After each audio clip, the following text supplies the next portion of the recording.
Nagulat nga itong si Moira at Zoe nang makita niya na meron palang naglalandian doon sa elevator.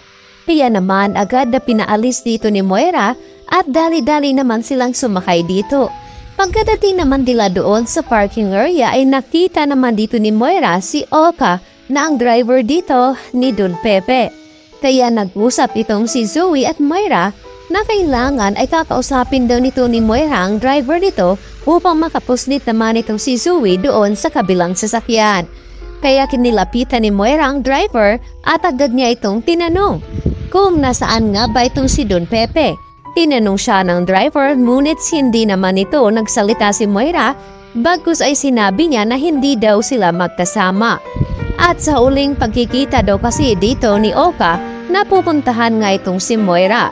Kaya inutusan ni Moira itong si Oka na puntahan daw dun sa loob at baka nagkaalisi nga silang dalawa. Hanggang sa pumunta nga itong si Oka doon sa loob ay sakto naman na nakita itong si Annalyn na kasama ni Regan. Tinanong agad ni Annalyn kung hindi ba daw sumakay dito si Don Pepe. Agad naman nataranta mga ito dahil nga 2 oras na mahigit ay hindi pa rin nila mahanap itong si Lolo Pepe. Pinuntahan naman ni Annalyn sa kwarto dito ni Moira. Bubuksan sana ni Annalyn ngunit pinigilan naman dito ni Regan.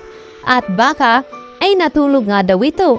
Kaya naman bumaba sila at nakiusap doon sa receptionist na tawagan nga itong si Moira sa kanyang kwarto. Ngunit hindi naman ito sumasagot. Kaya labis-labis at sari-saring pag-aalala ang nararamdaman dito ni Annalyn. Hanggang sa pinuntahan nga niya ang isa pa nilang head office at tinanong kung wala ba CCTV footage sa labas ng parking area at baka sumakay daw itong si Lolo Pepe ng ibang sasakyan. O baka naman may kumuha sa kanya.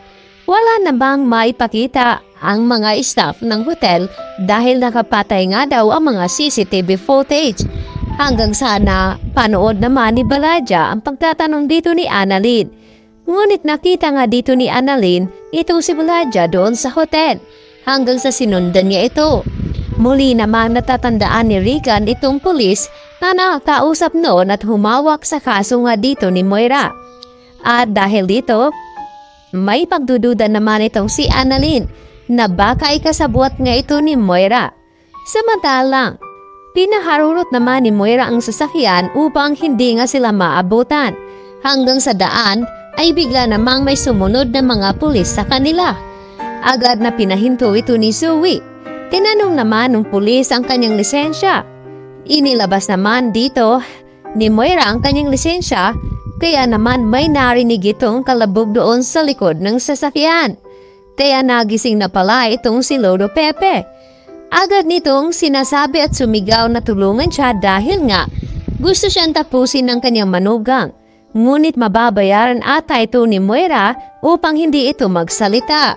Kaya naman humingi ito ng tulong si Lolo Pepe na tulungan siya dahil may gagawin ngang masama ang kanyang manugang na si Moira. Agad naman bumalik itong si Zoe sa Apex. Agad na sinabi dito ni Joy na kung saan galing itong si Zoe dahil ngayon lamang daw ito.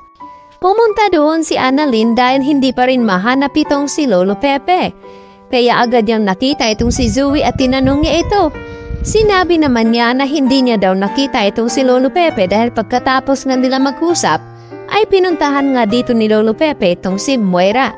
Kaya naman magiging number 1 suspect itong si Moira sa pagkawala dito ni Lolo Pepe. Hindi nga natuloy ang pag-alis dito ni Don Pepe papuntang Amerika dahil nawawala nga ito. Samantalang, sa mansyon naman nila Carlos ay dumating nga ang mga bisita nito ngunit hindi nagustuhan dito ni Carlos ang suot na damit dito ni Lynette.